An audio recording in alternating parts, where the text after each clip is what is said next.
Assalamualaikum warahmatullahi wabarakatuh. Kita sambung insya-Allah refleksi bagi juzuk keempat. Juzuk 3 sebelum ni kita belajar tentang jagaan Allah daripada ayat kursi yang ada pada permulaan muka surat terawal bila kita memasuki juzuk 3.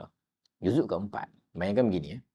Bila kita sudah faham tentang bagaimana Allah memelihara dan juga menjamin penjagaan daripada setiap sudut, atas dan bawah, kiri dan kanan, depan dan belakang. Kita akan tertanya-tanya, kita nak kena buat apa selepas itu? Allah mempersiapkan satu jaminan tentang penjagaan Allah. Juzuk keempat adalah tentang kita nak kena buat apa dengan penjagaan Allah tu. Juzuk keempat kita akan belajar tentang menjadi seseorang yang setelah kita memahami, setelah kita memaknai jagaan Allah, kita akan belajar menjadi seorang yang bertanggungjawab. Ada beberapa perkara yang sangat istimewa dan menarik dalam juzuk keempat. Pertamanya, satu-satunya juzuk yang bermula dengan kata lan tanalu bir. Lan ini adalah kata tidak dalam bahasa Arab yang membawa maksud tidak akan selama-lamanya ataupun tidak akan berlaku dalam tempoh yang panjang. Allah kata lan tanalu birru, tidak akan memperoleh kebaikan hatta tunfiqu mimma yutuhibbun, sebelum kamu memberi sesuatu yang sangat kamu cintai. Kita dah faham jagaan Allah.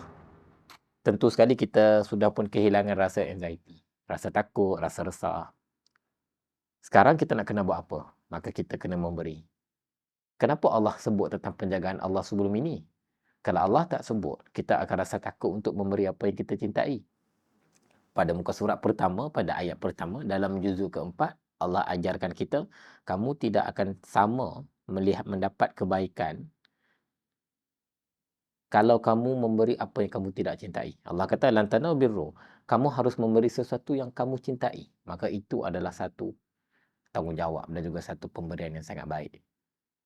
Payah tau nak bagi sesuatu yang kita sayang. Sebab tu Allah settlekan dulu bab jagaan Allah.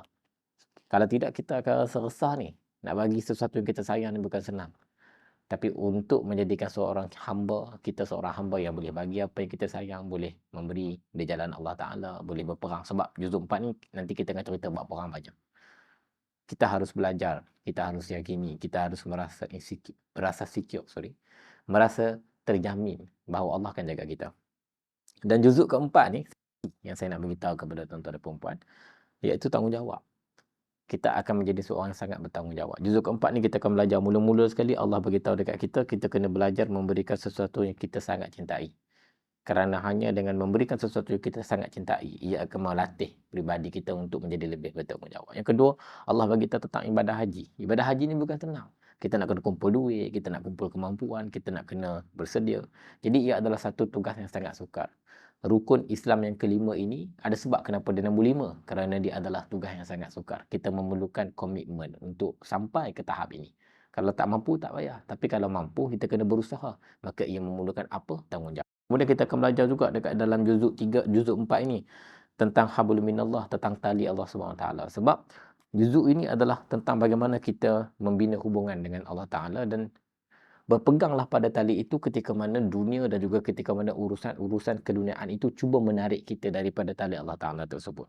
Kemudian kita akan belajar, Allah beritahu, kalau kamu follow semua benda ni, kamu memberi yang terbaik, kamu menjadi orang yang betul-betul bertanggungjawab, kamu berusaha untuk tunaikan rukun Islam yang kelima, kewajipan dia ada pada waktu ini, kamu berusaha untuk memegang tali Allah dalam keadaan semua, dalam keadaan dunia, cuba untuk merenggangkan kamu dengan tali Allah, Allah kata, kamu akan menjadi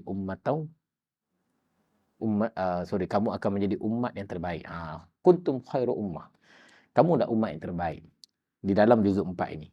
Kemudian Allah kata lagi, untuk menjadi umat yang terbaik, kamu kena belajar beratnya untuk pergi berperang. Dalam juzuk 4 Allah cerita banyak pasal perang Uhud. Perang Uhud adalah a test to the mukmin. Satu ujian kepada orang beriman kerana ada dunia dekat situ, ada akhirat dekat situ. Depan mata. Sebab itu kita diuji. Bila sahabat nampak ada ghanimah, turun. Bila sahabat turun, Khalid Al-Walid pada waktu itu belum masuk Islam, terus patah balik tentera, bawa jalan lain dan akhirnya menyerang semula tentera muslimin. Apa ujiannya? Ujiannya adalah dunia dan juga akhirat.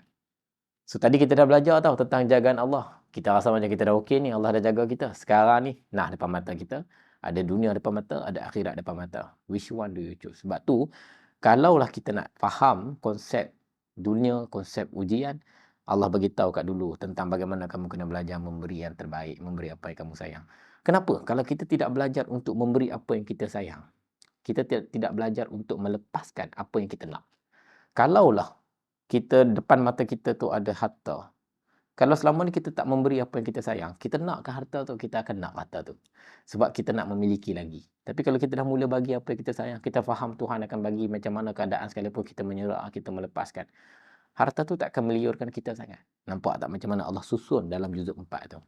Faham dahulu konsep memberi, faham dahulu konsep umat terbaik, faham dahulu tentang ibadah haji dan sebagainya, komitmen, tanggungjawab kita, masuk kepada bab perang Uhud yang sangat-sangat diuji.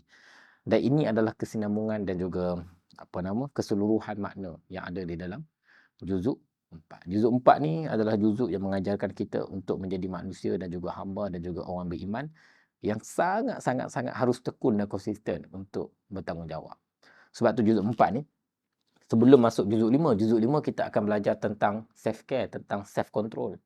Nak jadi tanggungjawab, sekarang ni bagaimana tanggungjawab kita tu boleh menumbuhkan kita, maka kita belajar daripada juzuk 4. Nanti kita akan faham kesinambungan ini. Juzuk 4 juga adalah juzuk yang ada surah Ali Imran, surah yang kesinambungan daripada juzuk 3. Allah banyak bercakap tentang kenapa institusi keluarga ini memberikan kita ruang untuk kita bertanggungjawab. Ketika mana juzuk nombor 3 tadi kita belajar tentang institusi keluarga, tempat di mana kita harus bermakna dan juga berbakti. Juzuk nombor 4, Allah bagi satu karakter yang kita kena develop untuk jadi orang yang faham konsep memberi kepada keluarga ni, iaitu tanggungjawab. Ada nilai self accountability dekat sini, ada nilai self responsibility dekat sini. Sebab tu Allah sebut dalam surah Ali Imran ayat 121, Allah kata, dan ingatlah wa iza ghadau wa iza azauta min ahli, kata Allah SWT, ketika mana Nabi Muhammad itu bertolak pergi, azauta min ahli, bertolak pergi berperang, meninggalkan ke ahli keluarganya. Kerana apa? Kerana susahnya nak pergi berperang, kerana susahnya nak menunaikan tanggungjawab.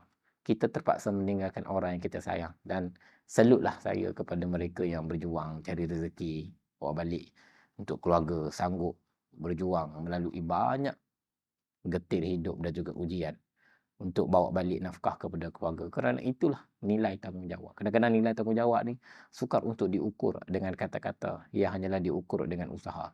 Sebab itu Allah sebut dalam ayat 121 tu, wa iza azauta min ahli, wahai Muhammad, kamu rasa sangat susah untuk tinggalkan keluarga kamu. Tubawwi'ul mu'minin, seperti mana kamu ni terpaksa meninggalkan keluargamu untuk mengatur orang-orang yang beriman itu, maqa'idah, untuk mengatur orang-orang beriman itu, maqa'idah lil qital, untuk mereka berperang.